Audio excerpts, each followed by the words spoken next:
You're listening to the Tan Talk Radio Network. Don't turn it off now. You need this stuff. Tampa Bay's Tan Talk Radio Network. The following information and opinions expressed in these broadcasts are intended to address specific questions asked or situations described on the program and are not designed to constitute advice or recommendations as to any disease, ailment, or physical condition. You should not act or rely on any information contained in these broadcasts without seeking the advice of your personal physician. If you have any questions about the information or opinions expressed during these broadcasts, please contact your doctor. We make no recommendations or endorsements for services or products mentioned on air. Coming to you from a nest somewhere near the beautiful Tampa Bay, this is Intimate Chats with the LoveBirds. Your hosts for the programs are Drs. Chuck and Joanne Bird, board-certified clinical sexologists and relationship experts. To participate in the dialogue, call 1-866-826-1340. That's 1-866-826-1340. And now, with open and honest discussions about love, sex, and relationships, here are the LoveBirds, Chuck and Joanne.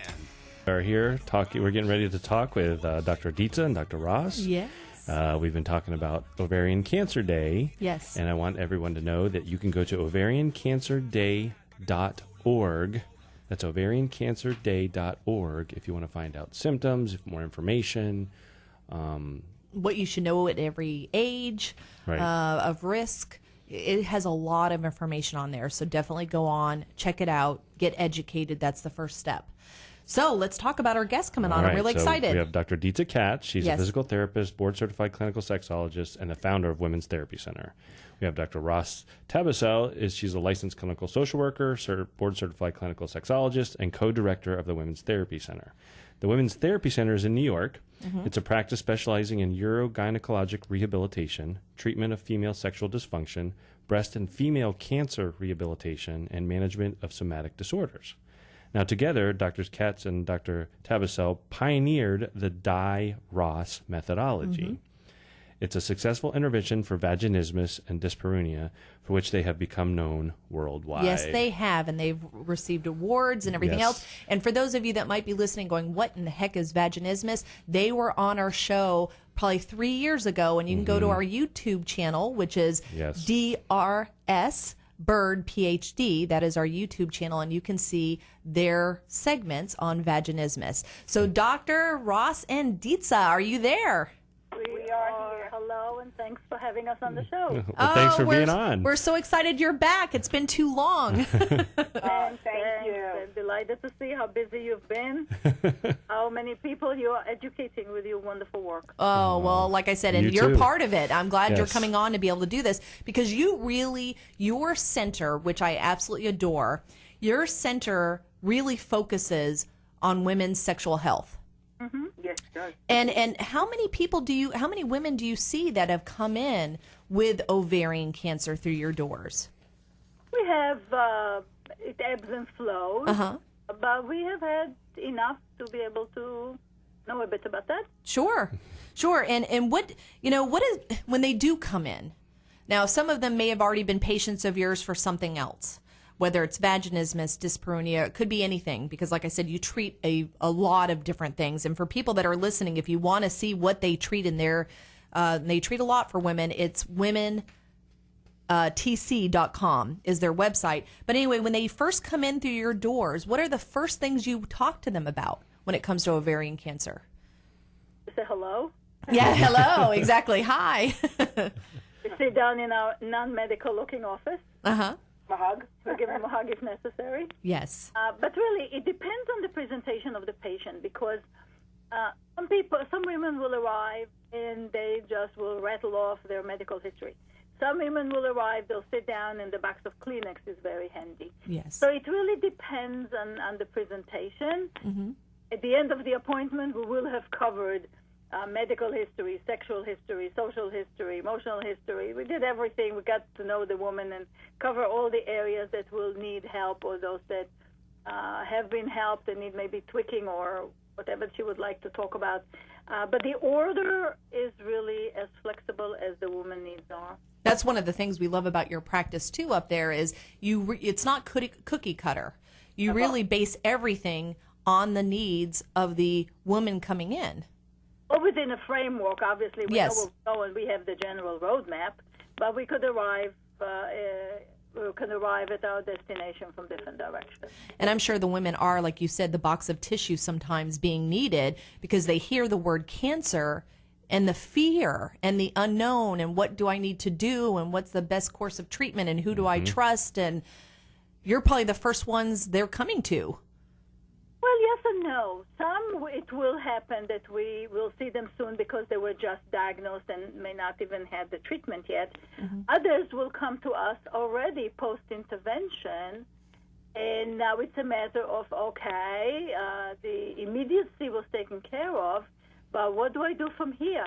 There is still a whole woman, maybe missing a few grams here and there, but it's a whole woman, and she feels shattered, as you said, and it's a matter of putting her together and showing her how she can reclaim life and go back to life and living. And one of those things, oftentimes, even when they're going through the treatments, now obviously it depends on the stage of the cancer when it was diagnosed, on what treatment they're going to go through. But some women are so afraid after they've just gotten, the diagnosis that I should avoid sex. We've heard that before because there's this idea that ovarian cancer is like an STI. That was amazing to hear that because, of course, there is nothing farther from the truth. Right. But it's just amazing. But we think, we firmly believe that such a perception really stems from an overall lack of understanding and knowledge about the female genitalia, especially because it is just so internal and people don't know it and they don't see it, and it's this mysterious thing. And add to that the fact that ovarian cancer does not have diagnostic measures per se, right. And by the time you typically get diagnosed, it's not necessarily at the beginning but rather advanced. So it is terribly, terribly upsetting. Absolutely. And once they go through the treatment, because that's sometimes as sex therapists, they come into our office locally. What can they expect when it comes to, okay, I've survived, I've gone through the chemo or the radiation, whatever the treatment was recommended. Now what? Now what are the changes am I going to experience as a result? It's not only what changes, it's also where do I want to go? Because there will be physiological changes, as you said, depending on the intervention and what was done. But also the emotional changes. It's also what do I want to do with my life? Do I want to do anything with my life? What about fertility? What about parenting if you're young? What about dating again if I'm single or dating altogether? A lot of implications. So it really, again, has to do with the entire matrix of the woman and where she's going to go. But definitely there will be also physiological involvement and sexual involvement or psychomedical involvements as well, and those have to be handled on a case by case. Do you find, Dees and Ross, that sometimes you have to educate them? Because I've talked to gynecological cancer specialists sometimes, and I've talked to them about if you ever need a referral, talking to the woman about sex after, and the doctors will plainly look at me and say, oh, well, the women don't think about that. They're not even thinking about that. We don't need to work, we don't even go there with them. It's a very sad, part of what happens when you're seeing, one of the gynecologic specialists very often is that women are not told that it's okay right. to have a body again, and that women are even afraid to ask. True. Yeah, they don't. They're in the office and they don't even want to ask. No, so doctors seem to think that they're not interested. Don't ask, they're not interested. Right. Rather than be able to tell them ahead of time, this is what could happen to your body. These are the things you need to do. And these are the things. These are the things you still can do. Yeah. Right. And with that comes the flip side of it, and that is the treatment, the initial medical intervention after diagnosis really has to do with, okay, now there is no cancer. And many times there is perception by the medical field. Just because one is in the medical field does not mean to say that one really understands the functionality of of the body past the immediate medical intervention. And the assumption is still out there, once we fix the cancer situation, they'll just go back to life. Everything will just go back there, and you'll be used. And it's farthest from the truth. Absolutely. Absolutely. Mm-hmm. In fact, they'll come in, especially, like, we actually are going to go to commercials, I think, coming up. Is that right, Chris Gasm? Are you guys able to stay with us for after the commercials? Sure. Awesome. Thank you so much. And we will continue the conversation right after these messages. This is Sunny Megatron of Sex with Sunny Megatron on Showtime, and you're listening to Intimate Chats with the LoveBirds on WPAN. Oh, welcome back into the nest, and we are talking about ovarian cancer and sexuality, and we have Dr. Katz and Dr. Tabasel here. Ross and Dietza, are you still with us? We are. Wonderful. Thank you so much for that. And we were talking about the different changes psychologically that you have to maybe deal with, helping them feel whole again and complete, and also the physical changes. And I know that sometimes, and correct me if I'm wrong, because this is not our big area of specialty, right. But sometimes when they have ovarian cancer, sometimes they have their ovaries removed, sometimes they have their fallopian tubes removed, or even uterus, and all. Mm-hmm. Right. And so how does that then affect their sexuality if somebody is coming in and they've had those things removed, because you're dealing with a shortened vagina potentially, some of that stuff, pain, scar tissue, bleeding. Mm-hmm. It's kind of induced menopause. You also get narrowing of the vagina as well. Yeah, so we just want to throw in something before Sure. else, and we go back to the physical, and that is, of course, a fundamental fact about female sexuality is that when there is such a disruption in life, say, for example, ovarian cancer, sex is the last thing on the woman's mind. A woman can absolutely forego the sexual interest and everything and say, that moves to the bottom of the totem pole. That is not my concern whatsoever. Sure. So when the interventions and the recoveries are coming through, we also have to resurrect that part of it. So on the physical side, though, yes, if surgeries could turn out with a vagina that may be shortened, not necessarily by design, but just virtue of the plumbing that's available. Sometimes women heal, just the healing of the surgery will heal tighter, and then you may have a compromised vaginal length, sometimes a compromised vaginal volume. If they are also, if they had the ovaries removed, they will be actually induced into menopause, which will mean that the vagina now has shriveled away. Mm-hmm. It is drier. It will become less elastic. It will become more prone to chafing irritation. If they also had radiation, especially vaginal radiation on top of it, now we have a skin that gets thinned out. Mm-hmm. And we may have also adhesions that may form several months thereafter, and then may further compromise the volume of the vagina and the ability to house the penis, and at times even a speculum. Wow. Go ahead.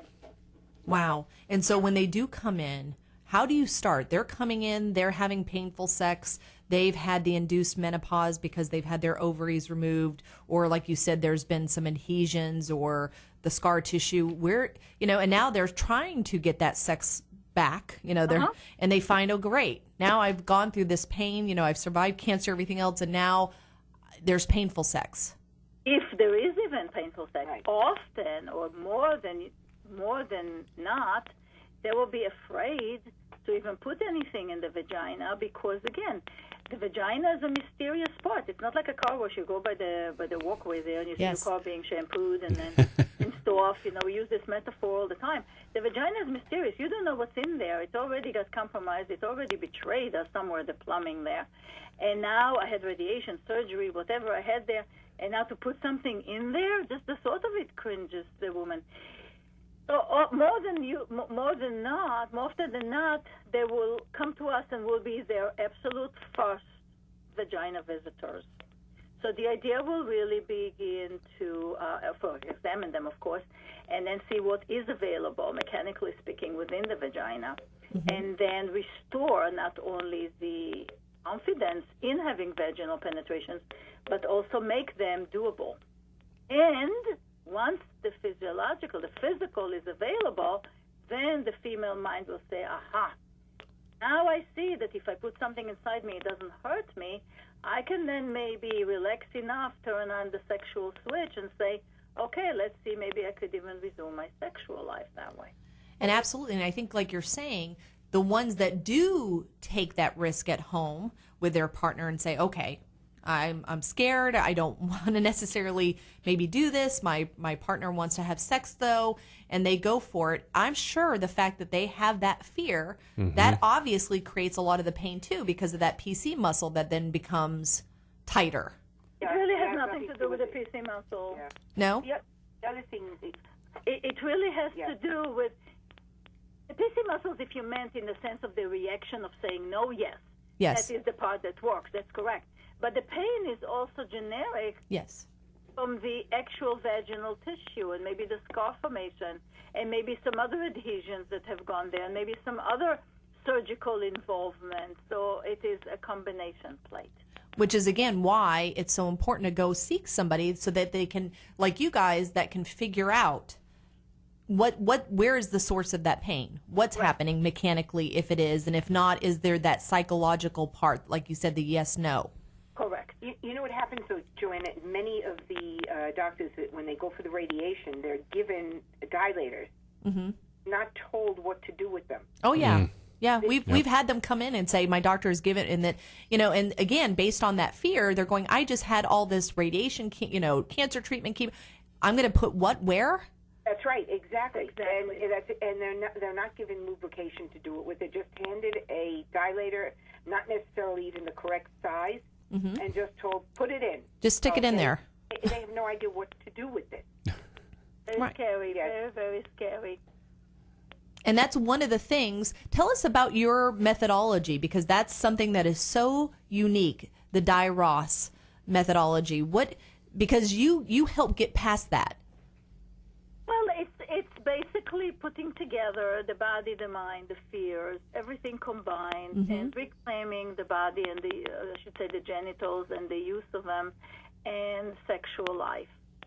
Because the methodology is really based on the sound premise that somehow eluded medicine for many, many years, that the genitals are one of 5 bodily centers that are intimately connected, wired anatomically, to the fight-or-flight center in the body, to the stress response system. And it's very easy to develop a fear or panic in the genitals, and bam, they're closed. Or they're reactive, or they're afraid to be used, etc. So our methodology takes that into consideration, and while we work with this panic in the vagina sort of thing, we also take care of the physical limitations within the ability to reverse whatever is not fixed anatomically by now. And so ideally, would love to see a patient before she goes for intervention. We could already introduce her to what to do and how it will be. And ideally, on the flip side of it, to see her within 3 months of medical intervention before the body settles into compromised healing and the mind is settled into a lot of other fears and worries.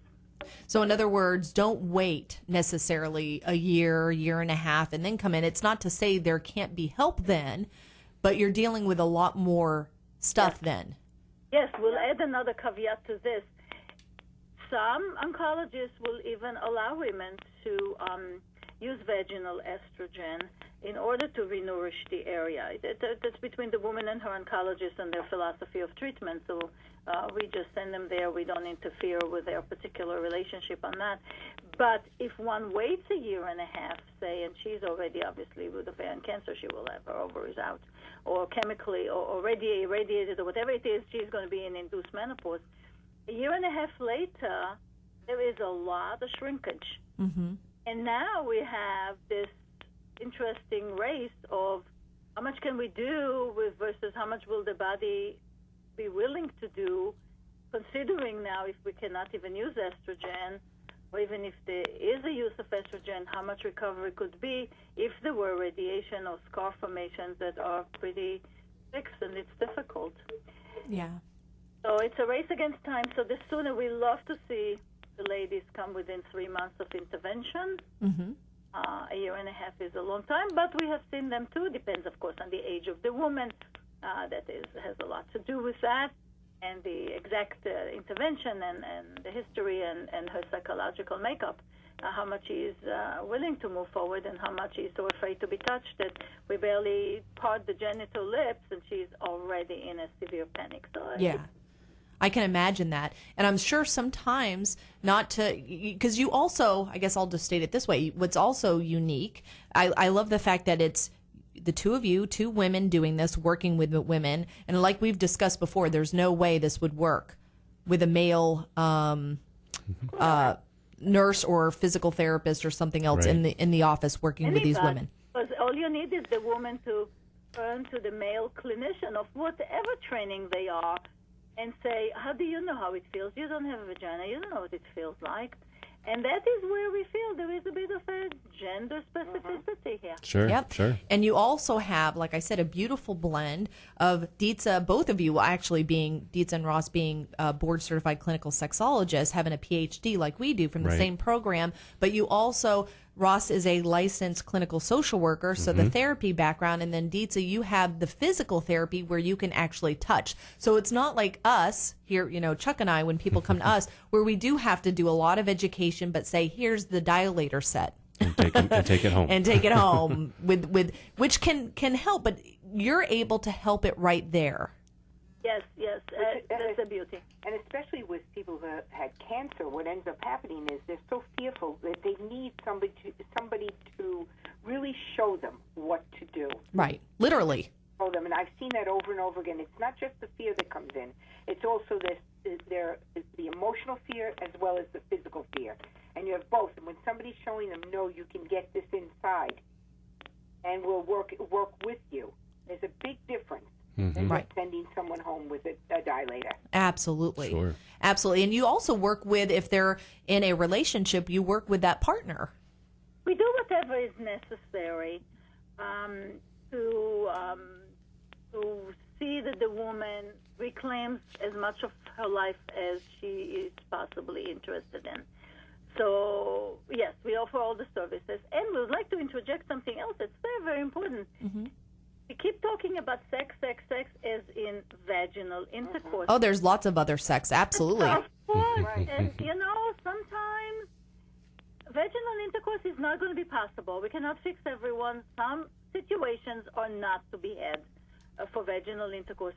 But one could find different other things on the sexual menu, as we called in our new book that's coming out about female sex and sexuality. Mm-hmm. And the sexual menu is something everybody has to own, and different things could be had there. Oh, and women, it's really more clitoral for most women to be able to achieve an orgasm, so they can still go on and have great orgasms, great time without that vaginal penetration. But many don't know that, so right away they begin to feel that I can't be sexual because I can't have intercourse. And that is shame. Yes, it really is. It's a terrible shame. Yes. And it's like, no, you have your clitoris, you're good. You're good to go. Well, that's right. Exactly, as long as the mind allows it. And lubrication on the clitoris, it's not a self-lubricating part of the body. Absolutely. Lots of lube. Dietza, Ross, tell the people that are listening, where can they find out more information about your services, if they want to contact you, et cetera? And you guys have great articles on your website as well. Yes, you do. Yes, the website is right there, women, in plural, WOMENTC, womentc.com. The phone number is 516-576-1118. Everything is there. We're always available. We're here to educate and help. Yes, you are. We have a blog that we put tons of things. The blog is actually anecdotes of treatment table stories. And anything that people don't find the solution elsewhere, let us know. And if we could help you, we'll be very happy. Oh, that's wonderful. And your book, one more time, that's coming out? The book that's coming out, hopefully next month, it's going to be A Guide to Female Sex and Sexuality. There is a section for cancer, about cancer over there, It's everything about how to, what not to, Love it. misconceptions. Really, it's like taking your sex to the garage, and we pick it apart, and we put it together for you. I love Fantastic. it. Thank you guys so much again. Thank you. It was a pleasure being here, and we hope. Thank you so much. We hope somebody learned something new there, and that's wonderful. Awesome. Thank you, and we're going to have you on hopefully in the future again. That's right. Anytime. Thanks very much. You're Thanks welcome. so much. Thank you. Bye. And we'll Bye-bye. be right back after these messages.